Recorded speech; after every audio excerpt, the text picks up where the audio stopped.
బాలానగర్ వెంకటేశ్వర స్వామి ఆలయం చాలా ప్రాచీనమైనటువంటిది.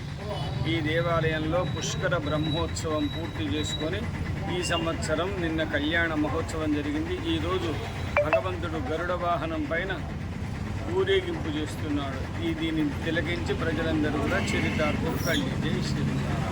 ఒక్కసారి సంవత్సరానికి జరుగుతుంది. బ్రహ్మచేత నిర్మించబడినటువంటిది బ్రహ్మోత్సవం అని దీనికి పేరు. ఈ ఉత్సవం 5 రోజుల కార్యక్రమం జరుగుతుంది. ఆ 5 రోజుల కార్యక్రమంలో నిన్న కళ్యాణ మహోత్సవం జరిగింది. ఈరోజు గరుడు జ్యోతి భగవంతుడు ప్రదక్షిణ రూపంలో వేయించేస్తారు. గరుడ వాహన సేవ అంటారు దీన్ని.